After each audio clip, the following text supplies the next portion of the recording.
जेकी पंहिंजी खुशियुनि में मदीने वारे साईं जी सुन्नत खे याद कंदा आहिनि। भलो मुसलमान उहो आहे जंहिंखे हर लिहाज खां हर हाल में सोने हबीब अरबी मुजीब सल्लल्लाहु अलैहि वसल्लम जो तरीक़ो वणंदड़ हुजे। असां मुसलमान आहियूं। असां ॻाल्हाईंदा हलो मूंखे ख़बर पए मां जेरनि में वेठो आहियां। असां मुसलमान आहियूं ऐं असांजे लाइ उहो तरीक़ो भलो आहे जेको हसनैन जे नाने सेखारियो।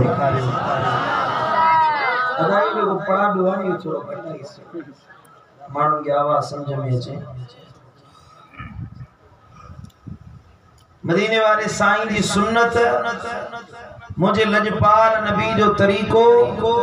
असांजे लाइ बहितरीन तरीक़ो आहे, असांजे लाइ सुहिणो तरीक़ो आहे ऐं महबूब मुस्तफ़ा जे ॾिनल राह में दुनिया आख़िरत जो फ़ाइदो आहे। जंहिं तरीक़े ते महबूबन करीमन ज़िंदगी गुज़ारी न वो तरीक़ो सदाईं जे लाइ इंसान खे फ़ाइदो पहुचाई। मुझे दिलबर नबी जिंदगी में जेके भी इंसान जे भलाई वाला कम आहिनि से सब कया आहिनि। जेके माण्हुनि खे फ़ाइदे पहुचाइण वारा आहिनि। आवाज़ वधाई सदा वधाई इको घटाई थोड़ो अञा घटाईस थोड़ो प्रेशर ॾीस कुछ खबर त पवे पुराने ज़माने 1990 वारी बालकनी दे ठही मिलाजी असां पाण में ठही मिलाजी थोड़ो जैसी सेटिंग हले। सुभान अल्लाह सुभान अल्लाह सुभान अल्लाह। यो इको जो ॾिनो देस न अञा थोड़ो घटाईस पोइ हल्को मामूली डिले ॾीस। सुभान अल्लाह। दुरूद पढ़ो सल्लल्लाहु अलैहि रसूल अल्लाह।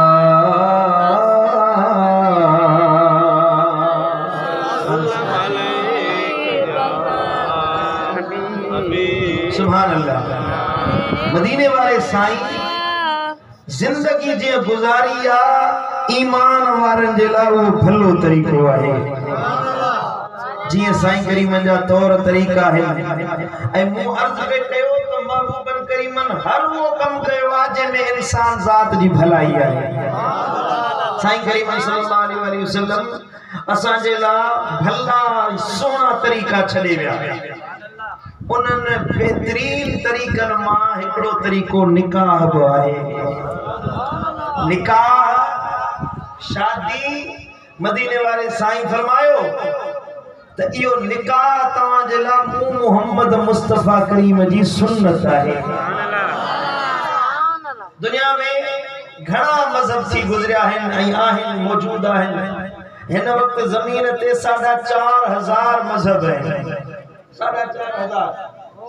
4,500 मज़ाहिब आहिनि पर अहिड़ो को बि मज़हब नाहे जेको इस्लाम जे मुक़ाबले में थी बीहे छो त इस्लाम सभिनी खां भले में भलो मज़हब आहे। हाणे ईसाइनि में रहबानियत हूंदी हुई। माण्हू इबादत कंदा हुया, ॿारनि में निकिरी वेंदा हुया, जबलनि ते पहाड़नि में जाबलू इलाइक़नि में वञी वेंदा हुया। को कोई चवंदा शादी न कबी, मर्द हुजे या औरत हुजे शादी न कंदा हुया।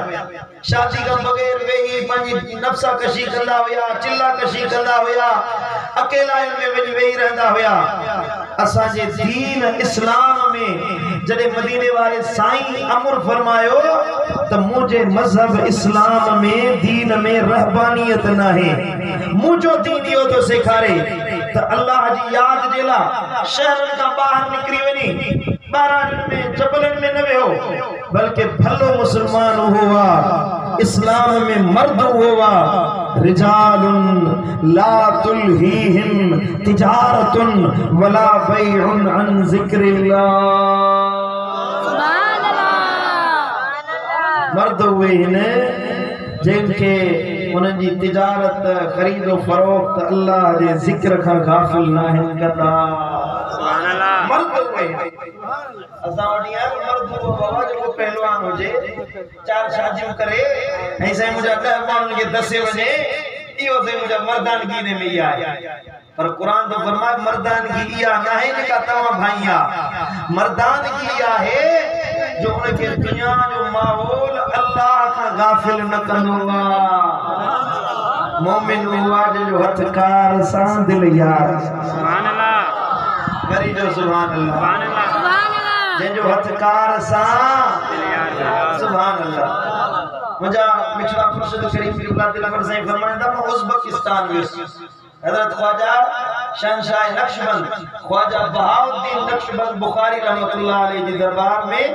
तो दरबार जे ॿाहिरां वॾनि अखरनि सां दीवार ते लिखियो पियो हुयो, इहे लफ़्ज़ लिखियल हुया दस्त बकार दिल बयार, माना हथकार सां दिल यार सां। दुनिया जो कमकार कयो हथ सां, वांझ वापार कयो, दुनिया जा मामलात कयो, पर दिल ऐं ज़बान तव्हांजी अल्लाह जे ज़िक्र खां गाफ़िल न रहे। सुभान अल्लाह। इहो मोमिन आहे। इस्लाम असांखे सेखारियो त शादी न करण तव्हांखे तबाही में विझी छॾींदो, ऐं इस्लाम सेखारियो त आहे त ज़ाहिर इहो पंहिंजे नफ्स जी ख्वाहिश पूरी करण, पंहिंजे जिस्म जी ख्वाहिश पूरी करण। पर मदीने वाले साईं फरमायो इहो ख्वाहिश पूरी करण न आहे, अन निकाह सुन्नती, छो त निकाह मोहम्मद करीम जी सुन्नत आहे। सुभान अल्लाह। जेको माण्हू हिकड़ी सुन्नत ते अमल करे रब उनखे 100 शहीदन जो सवाब अता फरमाईंदो। सुभान अल्लाह। सुभान अल्लाह। ऐसा ही करीम ने फरमायो निकाह अध ईमान जो आ, अध ईमान जेको गैर शादीशुदा माण्हू जो उन वटि अध ईमान आ। साईं करीम ने फरमायो अध ईमान इंसान जो निकाह करण सां पूरो थी वेंदो आ, ऐं बाक़ी पंहिंजे अध ईमान जे लाइ अल्लाह खां विरंदा रहो। हदीस जा लफ़्ज़ अध ईमान तव्हांजो शादी करण सां मुकम्मल थी वियो, अध ईमान जो तव्हांखे मिली वियो। हाणे बाक़ी जेको अध आहे न, इन अध जे लाइ तव्हां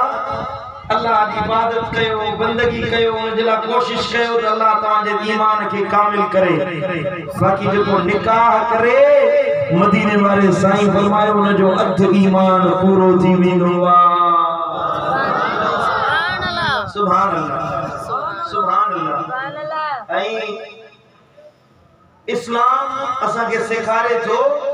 त शादी रुगी ज़ाल मुर्स जो पाण में मिलण जो नालो न आहे, मर्द ऐं औरत पाण में मिलिया पंहिंजी ख्वाहिश पूरी करण इहो इन जो नालो न आहे। निकाह हिकिड़ो अज़दवाजी ज़िंदगी जो नालो आहे। पाण में मर्द ऐं औरत पाण में मिलनि ऐं उहे पंहिंजे सां गॾु ज़िंदगी गुज़ारण जो अहद कंदा आहिनि। ज़ाल आहे न, तव्हांजो पुट तव्हांखे छॾे वेंदो, यार छॾे वेंदा, वरी बि अलॻि थी वेंदा, ज़ाल ऐं मुड़ुस पाण में सदाईं रहंदा। तबियत हूंदा वाक़िफ़ हूंदा आहिनि, हाल भाई हूंदा आहिनि, हिक ॿिए जे दिल जा अहवाल हिक ॿिए खे ॿुधाईंदा आहिनि, तबियतूं हिक ॿिए में मिलंदियूं आहिनि, पाण खे ॿुधाईंदा आहिनि त हे मामलो आहे, हीअं आहे, दुनिया जो दुख सूर दिल जो वंडण वारो ओरण वारो तव्हांजे लाइ तव्हांजी ज़ाल आहे। सुभान अल्लाह। समझो ना, ज़ाल मुर्स सां गॾु सूर खाईंदी आहे, वफ़ादार ज़ाल हुजे। बाक़ी मदीने वाले साईं फरमायो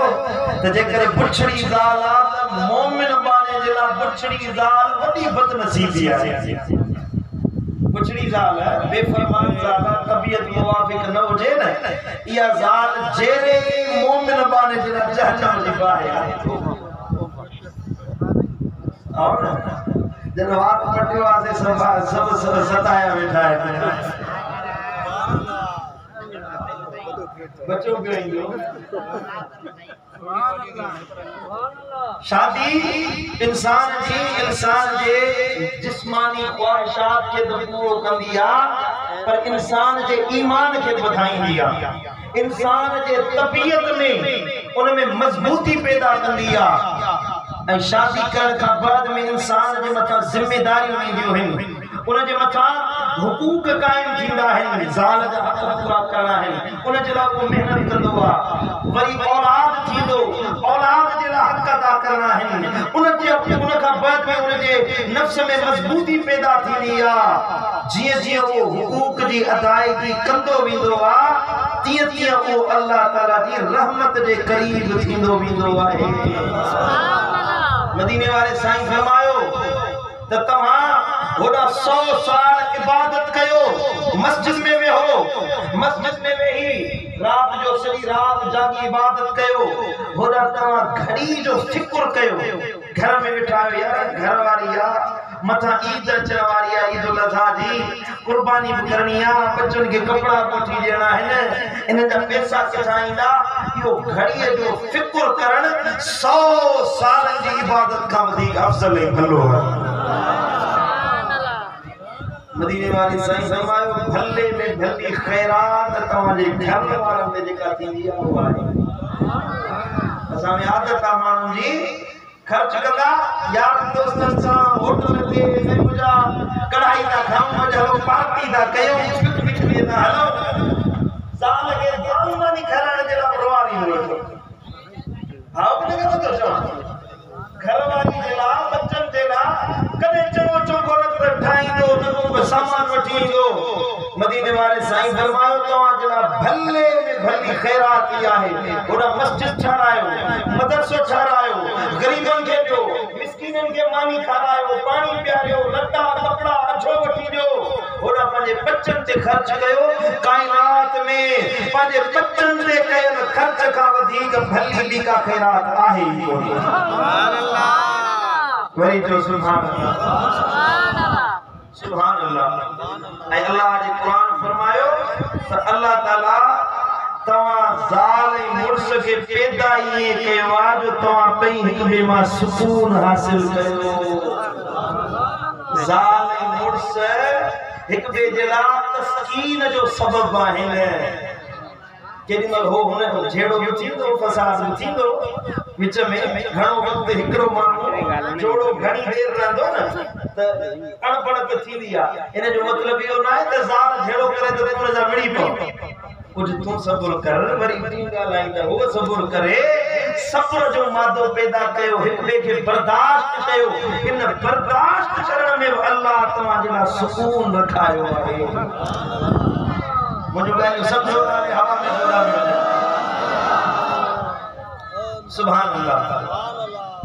जेकॾहिं ज़ाल कावड़ जे दी त तूं बि कावड़ में, तूं बि घटि वधि ॻाल्हाईंदे, मामलो वधंदो, झेड़ो वधंदो। पोइ ॿिया वरी यार दोस्त जेके ओड़े पाड़े में वेठा आहिनि ॿिया न, उहे ख़ुदा जो कसम आहे तकड़े जे लाइ ठहराव करण जे लाइ कोन ईंदा। उहे बि चवंदा त भुर थियणो, जंग मचे, विढ़िया चङा आहिनि, ठहराव करण जे लाइ को कोन ईंदो, विढ़ाइण जे लाइ सभई ईंदा।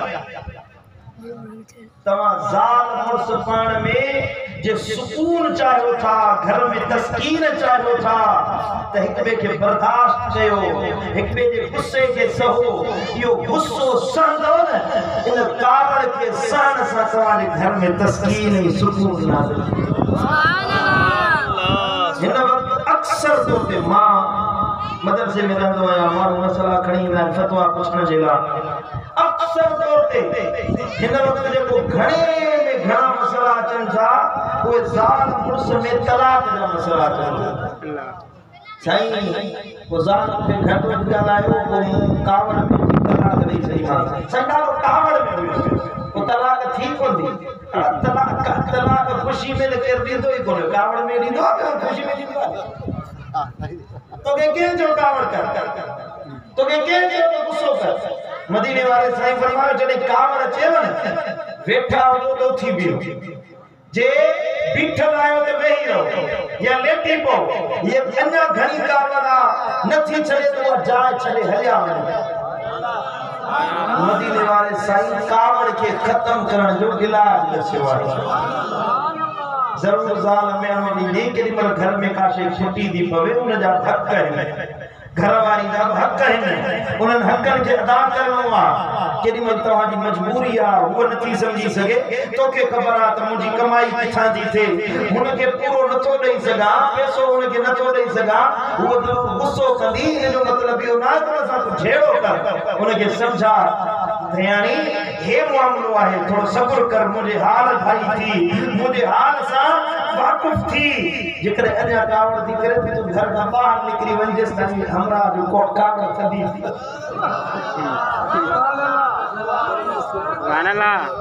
समझो था कि कोन समझो ओ हाणे जी ॻाल्हि आहे रमज़ान शरीफ़ जी तो असांजे मस्जिद जो हाफ़िज़ साहब तरावी पढ़ाईंदो हुयो तो तरावी जे मस्जिद के पासे में घर हुयो रात मुर्ज़ जो झेड़ो थियो चेतो त रन चुप करे वे त मौलवी कई छॾींदो साईं मौलवी भी ॻाल्हि ॿुधे पियो चीज दे खुदा जा पाना ज़ाल तुंहिंजी आहे वरी धमकी मुंहिंजी छो थो ॾिए कावड़ ईंदी न पोइ इहे माण्हू चवंदा वो मवाली खे थो ॾियां मवाली बीठो दरवाज़े ते हिन जो झेड़ो ख़तम थी वियो मवाली अञा बीठो हुयो दरवाज़ो खड़काए त मवाली बीहे इंतज़ार करे या वञे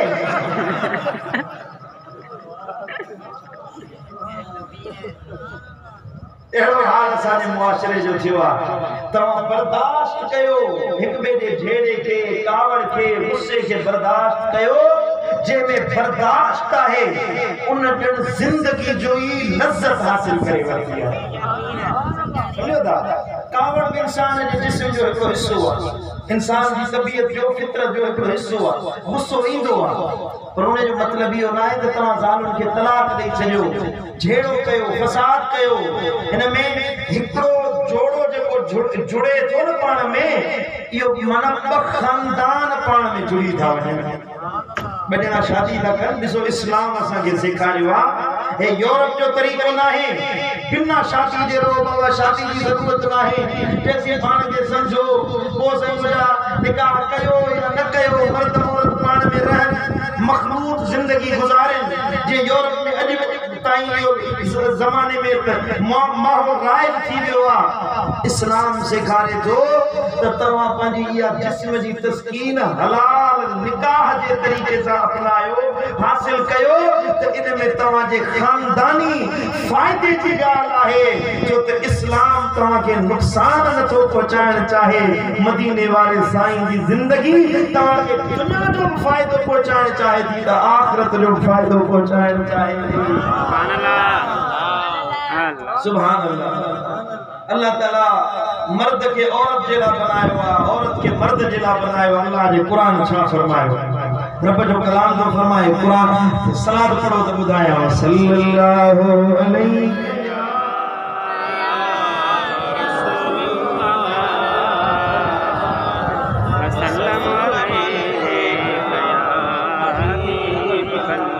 रब जो कुरान तो फरमाए हुवल्लज़ी खलक़कुम मिन नफ्सिन वाहिदा सुभान अल्लाह ओ अल्लाह जे तव्हां सभिनी इंसानन खे हिकड़ी जान मां पैदा कयो आहे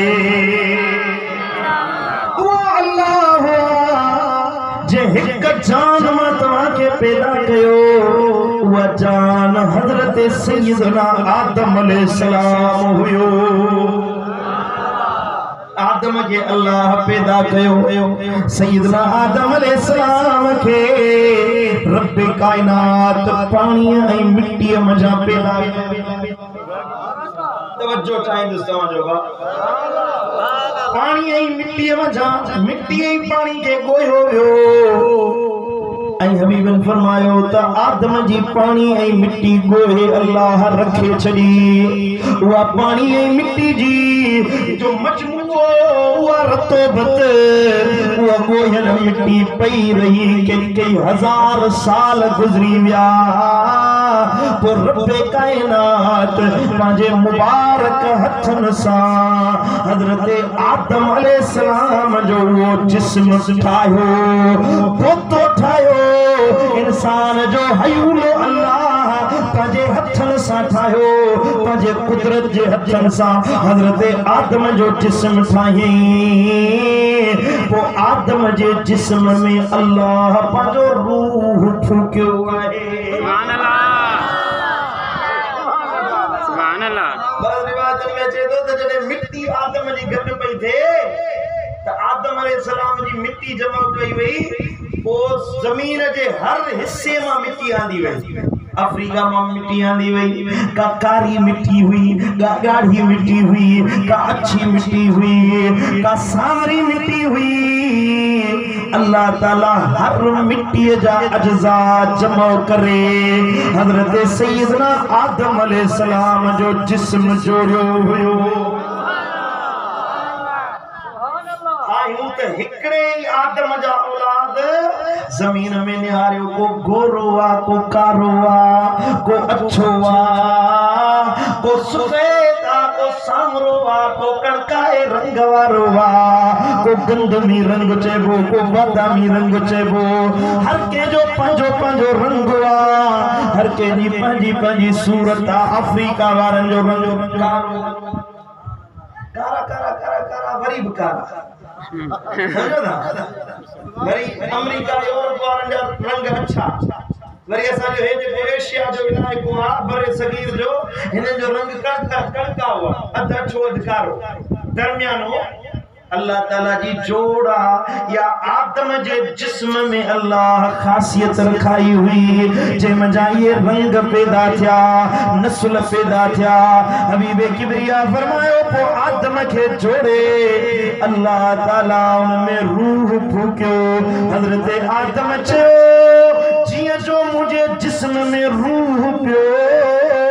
मुझे पहली नजर अर्श मुअल्ला ते पया अर्श के डिठुम अर्श जे पावन ते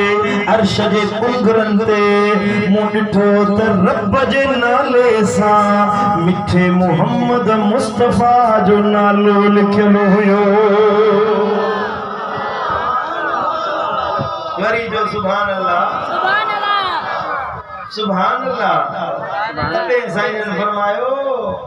त मां मोहम्मद करीम तॾहिं बि नबी हुयुसि व आदम बैनल माए तीन जॾहिं आदम पानी ऐं मिट्टी जे विच में हुयो मां मोहम्मद करीम तॾहिं बि नबी हुयुसि सुभान अल्लाह सुभान अल्लाह साईं करीमन फरमायो अञा आदम जुड़ियो ई न हुयो अञा आसमान ठहिया ई न हुया रब मुंहिंजो नूर अॻे ई पैदा करे छॾियो हुयो सुभान अल्लाह वो मिठड़ो इस्म रब के एडो वणियो जो पंहिंजे अर्श ते लिखाए छॾे सुभान अल्लाह रब के जो वणे थो त महबूब जे आशिकन खे मिले थो वरी जो सुभान अल्लाह मुझे मुर्शिद मिठड़े दिल पर साईं फरमायो ओ मिठा माखिया ऐ मिसरिया खा मिठो तुंहिंजो इस्म आहे अल्लाह मिठा माखिया ऐ मिसरिया खा मिठो तुंहिंजो इस्म आहे अतुर ऐं मुश्क अंबुर खा अतुर ऐं मुश्क अंबुर खा तुंहिंजो सुलहो जिस्म आहे ओ नमक तुंहिंजो मिसल मिठड़ा चयो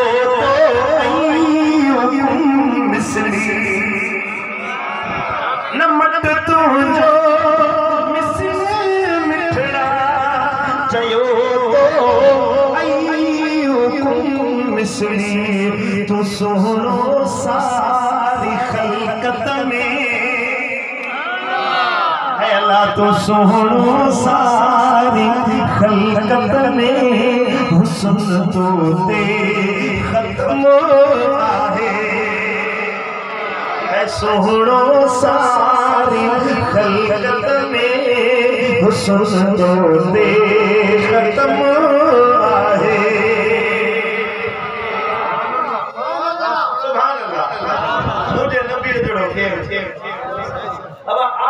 जी साईं करीम फरमायो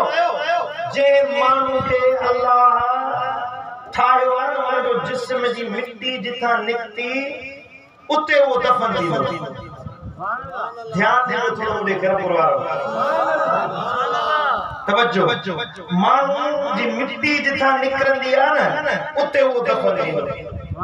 एकड़े मानू जाओ पाकिस्तान में खैरपुर नाथन शाह में जाओ उन जी मिट्टी निकली आ जन्नतुल बकी में सुभान अल्लाह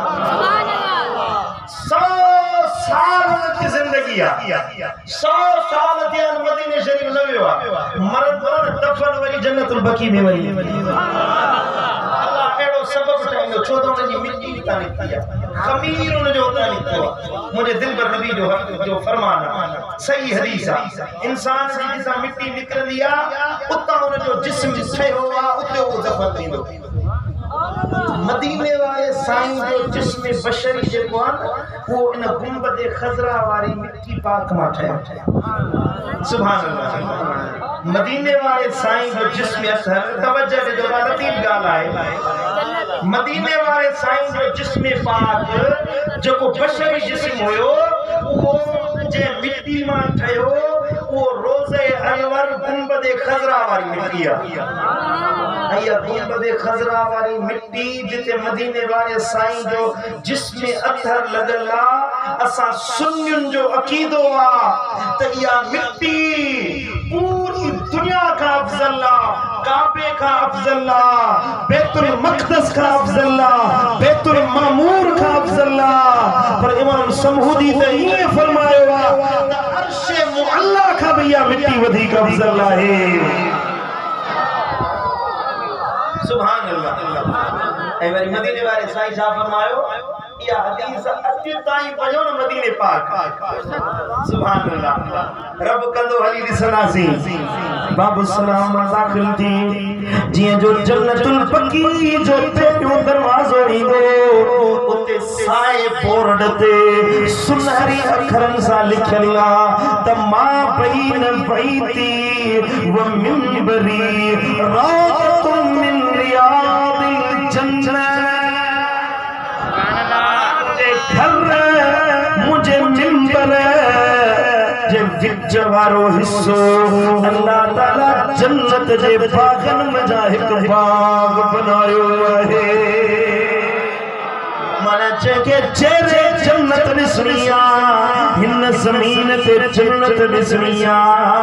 तवनी मदीनो पाक दिसी अचे मदीने जी ज़मीन के अल्लाह जन्नत जी ज़मीन बनाए छयो आहे सुभान अल्लाह साईं के मां बैन बैती व मिंबरी रौदतुन मिन रियादिल जन्नत इन में मुराद इया ना त मिंबर घर में शामिल ना है गाया में शामिल ना है तहारी शेख में शामिल ना जेका बयान कई थी साईं आलम सगुला बैठा जब छा कयो हाने बुजुर्गन फरमायो आ मदीने वाले साईं फरमायो आ जिथा इंसान जो खमीर निकरंदो उआ मिट्टी मदीने वाले साईं फरमायो तो उन मां जो जिस्म ठयो आ रोज़े शरीफ जी मिट्टी हबीब फरमायो तो जन्नत की मिट्टी है किथा जी मिट्टी आ जन्नत की मिट्टी आ सुभान अल्लाह मना जे मिट्टी मझा मुझे दिल पर नबी जो जिसमें बशरी ठयो आ वा मिट्टी जन्नत जी मिट्टी आहे अन्या भी गाल चवा मदीने वाले साईं फरमायो ए कुरान में बिन शे जा इशारा मिलन था त जन्नत के अल्लाह पंजे नूर मां पैदा कयो आहे नूर जी पैदाइश मना महबूब जो जिस्म से ठहे त अल्लाह ताला जन्नत जी जमीन लड़ाए जमीन ते रखाई ऐ जिब्रील के मोकलियो मन जिब्रील एड़ी मिट्टी गोले जे मामा पंहिंजे दिल पर नबी जो जिस्म ठाया सुभान अल्लाह तने हजरत हजरत हसन बिन साबित फरमायो मुझा महबूब रब तो के कीअं ठाहियो आहे जो खुलिक़त मुबर्रअन मिन कुल्ली ऐबिन कअन्नक क़द खुलिक़त कमा तशाउ।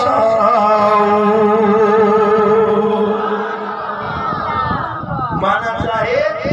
तेरे शेर की माना चाहे तो सोहणो सारी खलकत में हुस्न तो दे खत्म आहे है मिठा माखिया ऐ मिसरी का मिठो तो जो इसम आहे अतुर ऐ मुश्क अंबर का तुझो सुर हो जिस्म आहे।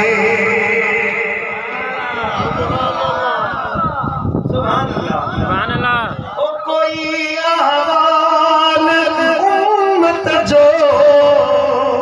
लिखल लजपाल ना तो खुदा बंद खुद दिनो तो खेड़ो गैबी इल्म आहे है खुदा बंद खुद दिनो तो खेड़ो गैबी इल्म आहे।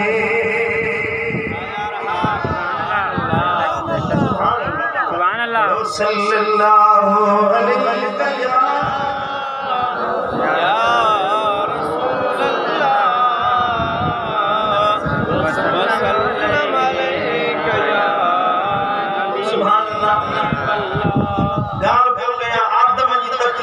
गाल वरी मिठे महबूब जी तकलीफ करे।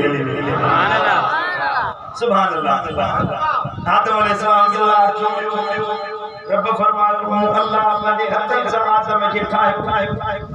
रब फरमाया सामे जन्नत में रह। जन्नत में आयो जन्नत में हूरूं हुयो कसूरूं हुयो महलात होया बागात होया नेमतूं हुयो। जन्नत में एड़ी का नेमत नाई जेका न हुजे। हबीब फरमायो बल्कि कुरान चयो आ त जन्नत में एड़ियूं नेमतूं आहिनि जेके न तव्हां कॾहिं ॿुधियूं हूंदियूं न सोचियूं हूंदियूं। सुभान अल्लाह। ज़मीन ते जेके शयूं आहिनि न जेके नेमतूं आहिनि इन्हनि सभिनी नेमतुनि खे गॾु कयो जन्नत जी हिकिड़ी घड़ीअ बराबरि नथी थी सघे।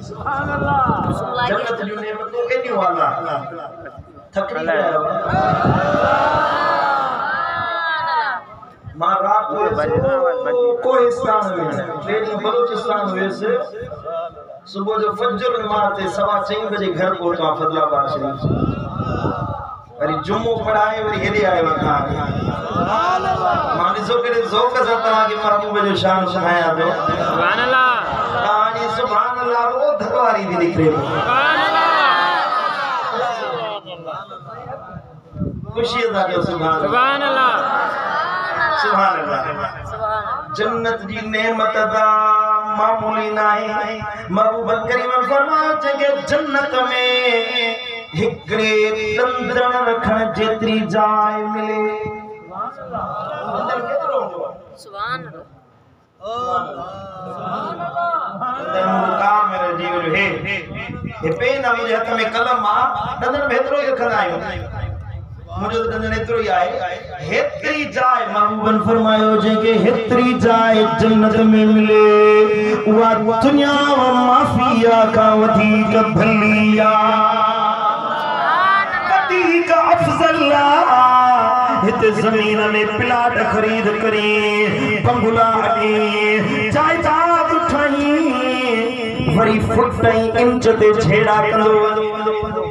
सुभान अल्लाह। असांजे माते में सगा भाइर हुआ बड़े बड़े दाढ़ी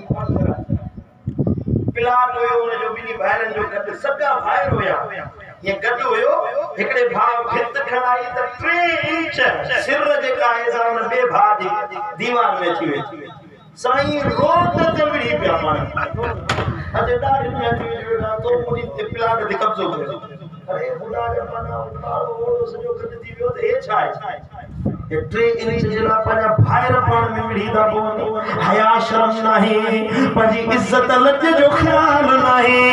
पर मुझे दिल पर नबी फरमायो मुझो अदना तरीन उम्मती जने जन्नत में विदो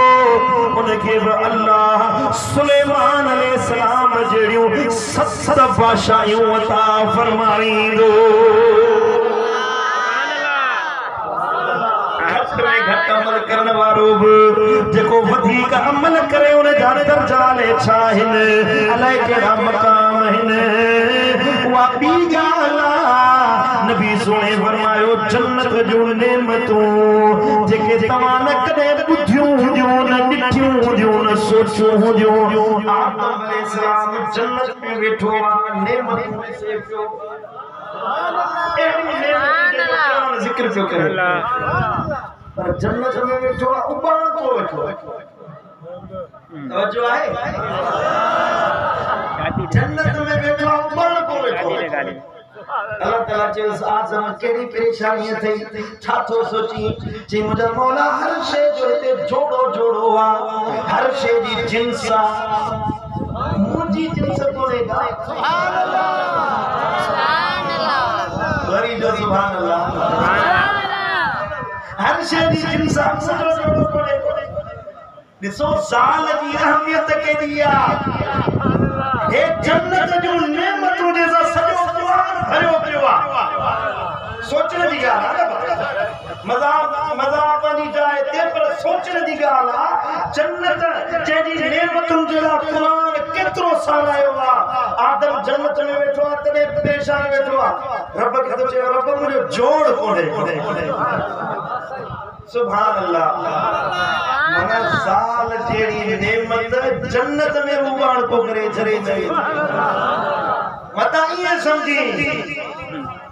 ते तो चिड़ियो बैठाए हो जा सुभान अल्लाह सुभान अल्लाह अल्लाह समझ दे जो ज़ात बड़ी नेमत समझो उन्हें के निभाए होजे हजरत सैयदना आदम अलैहिस्सलाम के अल्लाह ऊंघ दिनी जन्नत में निंड न को निंड इंदी जने जन्नत में वेंदो न जन्नत इंशाअल्लाह सभई जन्नत में हलंदासी मदीने वाले साईं सा गड हुंदासी महबूब जे झंडे जे हेठा हुंदासी इंशाअल्लाह रब कदो अल्लाह जी रहमत में उम्मीद आ साईं करीम फरमायो जन्नत में निंड को नहीं दी हजरत आदम के अल्लाह ऊंघ दिनी मन निंड इस जारिय जी दरमियानी सूरत हुई हजरत आदम के ऊंघ जो आई त अल्लाह ताला उन जी खाकी पासवा दी मजा एकरो गोश्त जो टुकड़ो कढो उन मजा बीबी हवा के पैदा कयो आहे आदम जी जिन्स आदम मंझा जोड़ी हुई रब फरमायो वल्लज़ी खलक़कुम मिन नफ्सिन वाहिदा तमा के हिक जान में पैदा कयो अथम मना बीबी हवा हजरत आदम मंझा ही ठहल आहे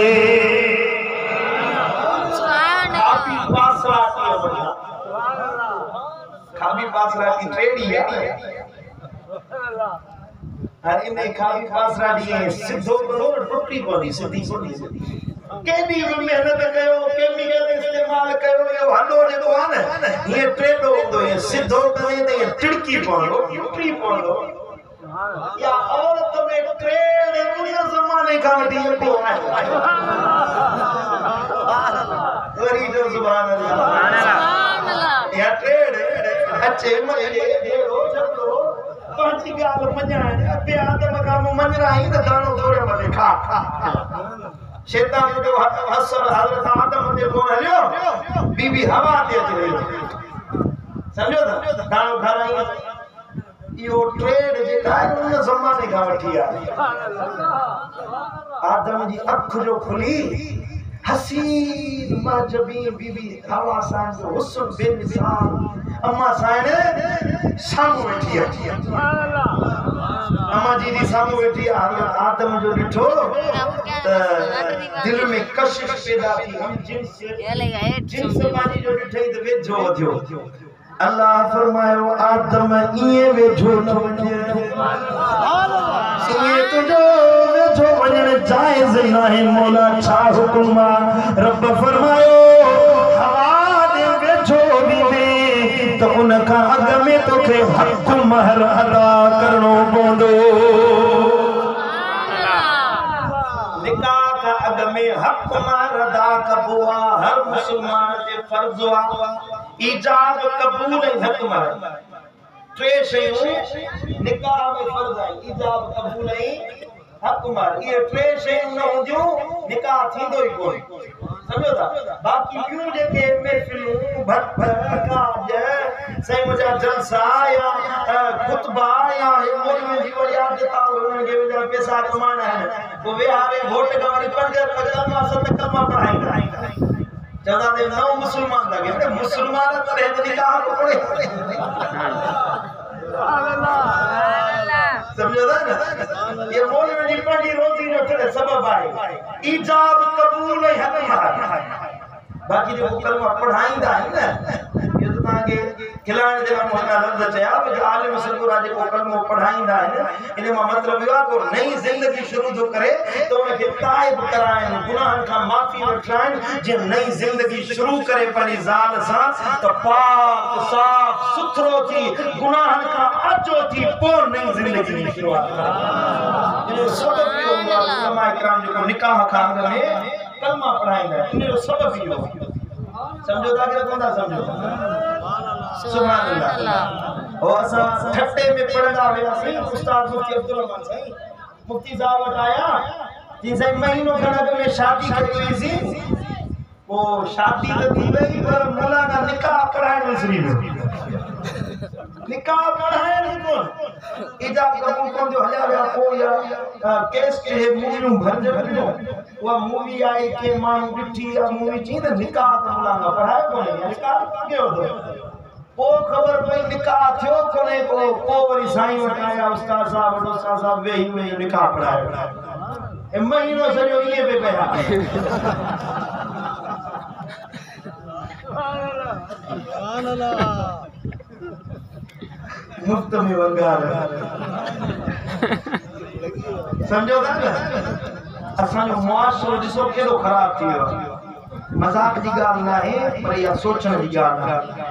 शरीयत जी हिकड़ी ॻाल्हि ईजाब कबूल हक मार रहियो आहे वरी हक मार में ज़्यादती कंदा आहिनि लिखाए छॾींदा लिखाईंदा माण्हुनि खे ॾेखारण जे लाइ बाबा 5 लख रुपया ॾींदुसि 20 लख रुपए जो सोन ॾींदुसि मां हेतिरा पैसा ॾींदुसि तव्हांजे इलाइक़े में आहे कोने को हैदराबाद कराची में इहो वॾो सिस्टम आहे पोइ वरी जॾहिं मां ॾियण जो वक़्तु अचे त ज़ाल खे हक़ महर ॾींदा कोन यादि रखो इहो हक़ महर न सोहरे जो हक़ आहे न पीउ जो हक़ आहे न मुड़ुस जो हक़ आहे इहो हक़ महर इन जी मिल्कियत इन जी वारिस मालिक उहा छोकिरी आहे उहा औरत आहे जेका ज़ाल खे शादी करे रही है सुभान अल्लाह जो हक महर जेसि ताईं अदा नथो करे तेसी ताईं उहा ज़ाल जरा हलाल न थींदी याद रखो हक महर जो फर्ज हुआ जेसी हक महर अदा न थींदो जेसी हक महर वो महर वारो हक जेसी मालिक ताईं न पहुचंदो तेसी ताईं उहा ज़ाल हलाल कोन थींदी ॿिया वरी हमारी महर मुअज्जल थोड़ो वक्त का बाद में ॾींदासीं ओधर था कयूं ज़ालुनि सां ओधर कंदा आहिनि पोइ न ॾेई सघंदा वरी चवंदा क़ुरान मेड़ ते हाणे माफ़ कर ईअं कराईंदा माफ़ कराए छॾींदा अगर कि माफ़ करण सां हक महर वारो जेको इहो ॿार आहे उहो लही बि थो ज़ाल माफ़ करे पर इहो केॾो ज़ुल्म इहो केॾी ज़्यादती आहे तव्हां न्याणी जो हक़ न खाओ इन जे करे जेतिरी हक महर जी तव्हांजी हैसियत आहे ओतिरो हक महर अदा कयो ऐं शरीयत में आलिम सभु वेठा आहिनि पुछा कयो ज़ाल जे लाइ एतिरो बि जाइज़ आहे जेतिरो हक महर चवे ओतिरो ॾियणो पवंदो छोकिरी आहे न उहा चवे मूंखे ₹1 महर ॾियो ₹1 ॾियणो पवंदो 2 लाख रुपया दे 2 लाख रुपया ॾियणो पवंदो मता जो त मूं जेतिरो चयो ओतिरो ॾिबो बस न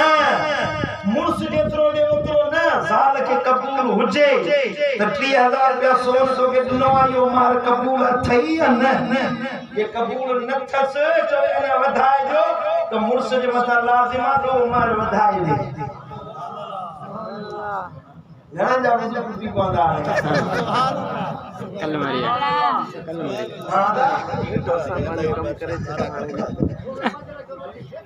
शरीयत जो मसलो है वो बयान कर बुधाया तो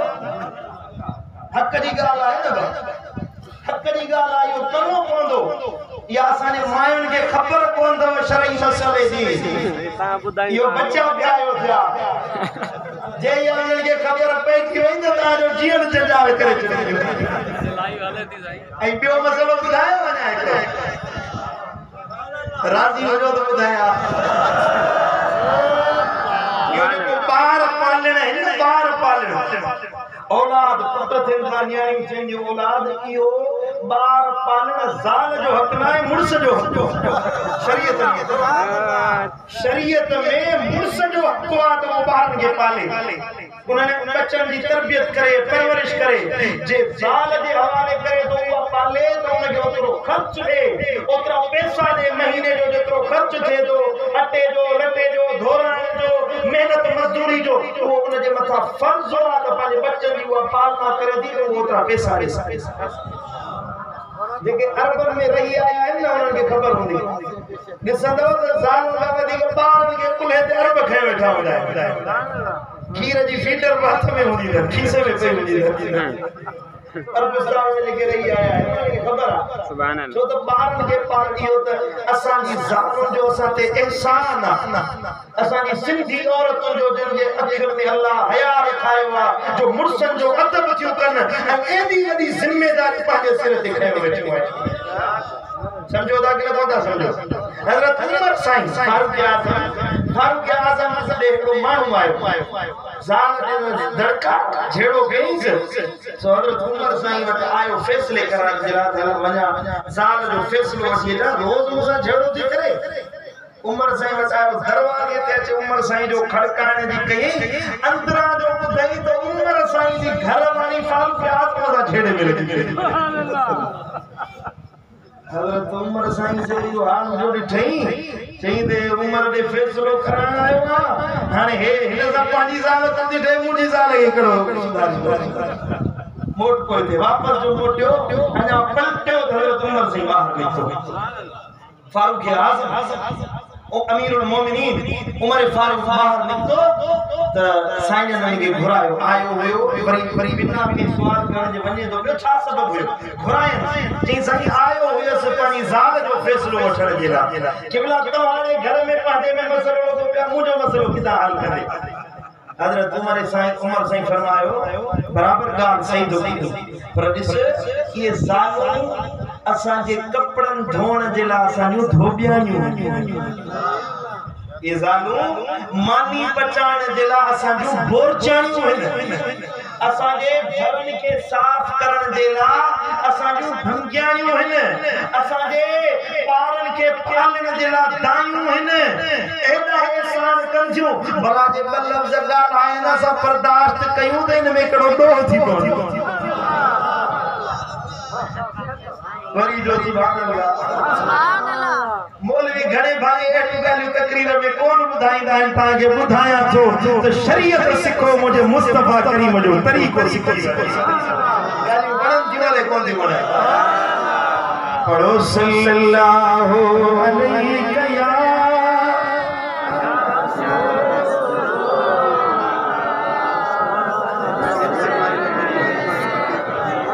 अर्ज पे कया मुझे मदीने वाले साईं फरमायो जने अल्लाह ताला बीबी हवा के पैदा कयो हजरत आदम विखू वधायो सईदा हवा साईं दा रब फरमायो ओ आदम दर्स हक महर अदा कर ओ हवा तुझे ला हिलाल थींदी हजरत आदम चो जा मौला मोट पियण जेला कुछ कोने छा दिया केड़ी शे दिया रब फरमायो आदम हवा जो हक हमारे इयो आ जो तो 10 दफा मुझे दिल पर नबी जे मथा दरूद पढ़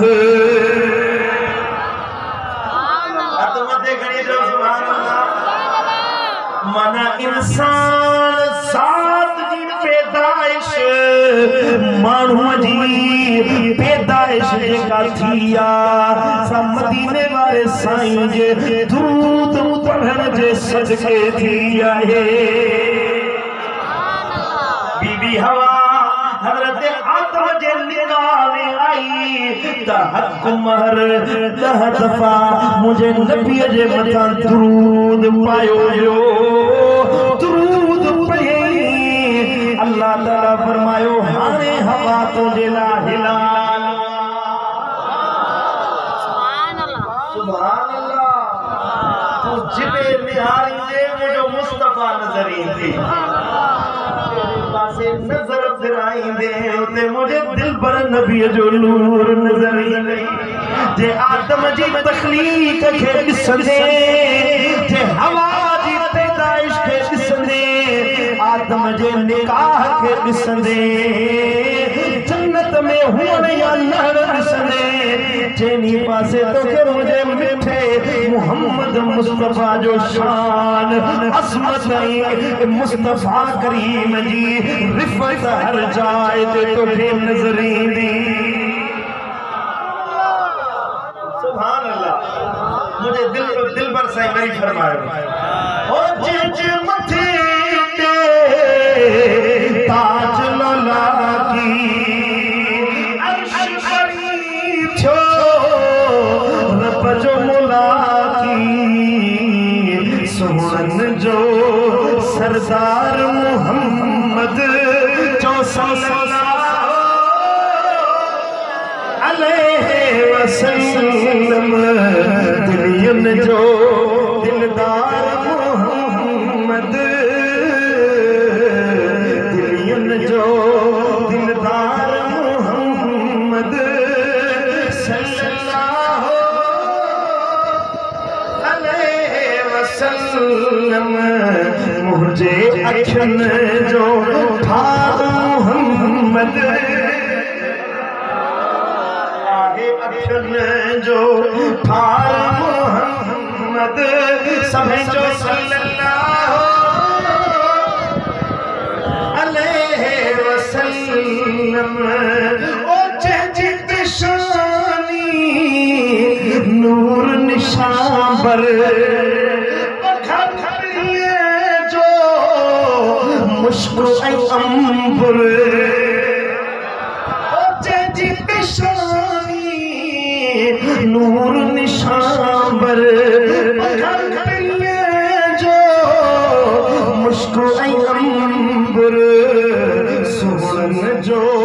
सरदार मोहम्मद कुर्बान वजा मुझे मुर्शिद जे लफ्ज़न दा सुहन जो सरदार मोहम्मद जो सल्लल्लाहु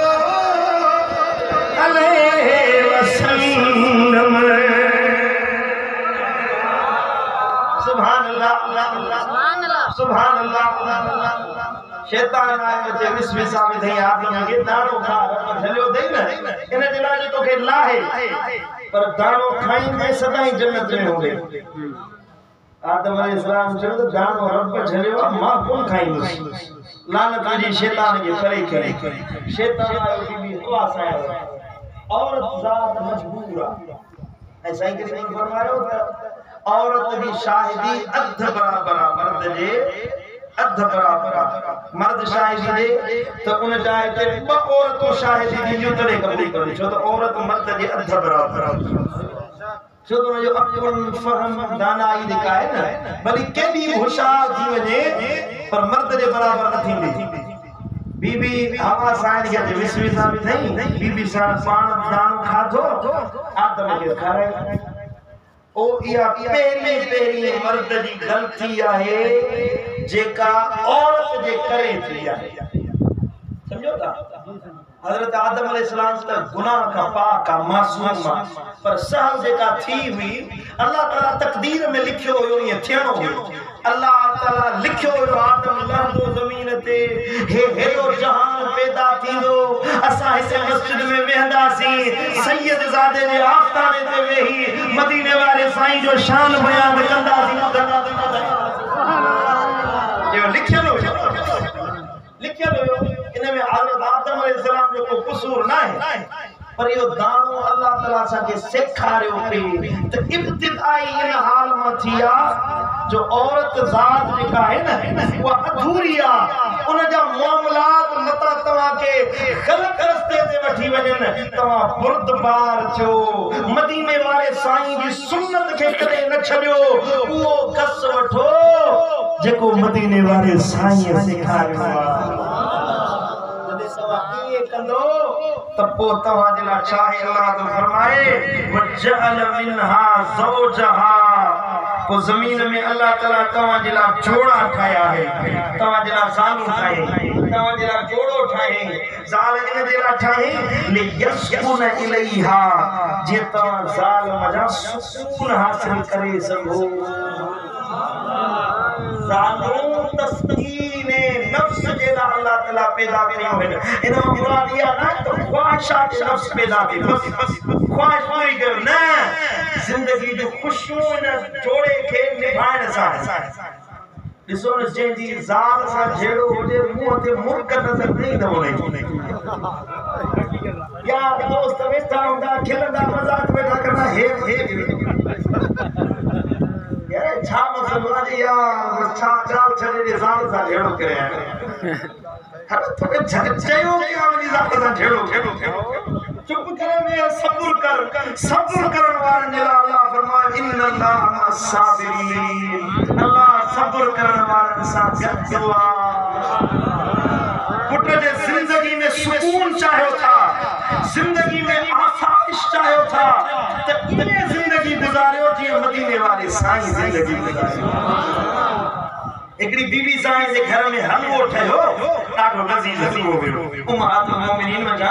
एकड़ी उम्मुल मोमिनीन जे घर में हलवो ठयो उन चयो त हलवो मदीने वाला साईं पसंद कंदा आहिनि प्लेट में ॿ प्लेटूं ढके वो हलवो मदीने वाले साईं जे तोहफे तो मोकिली तो महबूब खाईंदा बी जी जेका हुई उन चयो त वारो मुंहिंजो वरी हलवो वरी हुओ मोकिले नबी जे घर में उम्मुल मोमिनीन हिया जो शब्द जो नहीं ना तो मां को प्याली खणी आयो प्लेट खणी आयो हलवो किरियो प्लेट किरी पे बई प्लेट खणी साईं के छा हाने मर्द जी अक्सर तौर ते आदत आ जो ये ॾिसंदा न पसंदीदा शइ हली वे मुझे छेड़ो करा हेड़ी बणी भागी तो ये करे जजो प्लेट तोड़े जड़ी जो नुकसान करे जड़ी छो कई छाजे ला कई हां जो शुरू थींदा त किथां तो अचे किथां जो वञे बाहर अचे तो माण्हू के खंगेस घर में ज़ाल ते कावे वेठो समझो था ज़ाल ते मोचड़े जी रही पई पवंदी मुझे नबी सेखारियो एड़े मौके ते छेड़ो न कयो साईं के छा कयो प्लेट उन जी जो खणी उन माण्हू खे ॾिनो के वापस खणी वञ हेठ के प्लेट जा ज़रा किरी पाण पंहिंजे हथनि सां मेड़ण वेठा प्लेट जा ज़रा खणी गॾु कंदा वरी उन जी खे वञे हां माने ये कावड़ कंदी तुझी मां भी ये कावड़ कंदी जे तू कावड़ दी करी माना खुश त भई हुई मुझे तंबीह थी वई सुभान अल्लाह इहो सबब आहे जो मुझे नबी जे घर में कने झेड़ो न थियो आहे सुभान अल्लाह सुन्नत ते अमल कयो घर में सुकून हूंदो मुझा बाबा साईं अल्लाह उनन के खिजरी हयात अता फरमाए मुझा मिठड़ा मुर्शिद दिलबर साईं साईं जन 3 शादियूं कयूं सुभान अल्लाह ऐं अल्हम्दुलिल्लाह मुझो 3 अमड़ियूं हिकड़ी प्लेट में गद वेई खाईंदियूं कदे असां जे घर में मुखे याद न आहे मुझी 25 साल उम्र आहे मूं पंहिंजी जिंदगी में कदे को ॾिठो असां जे घर में करे छेड़ो थियो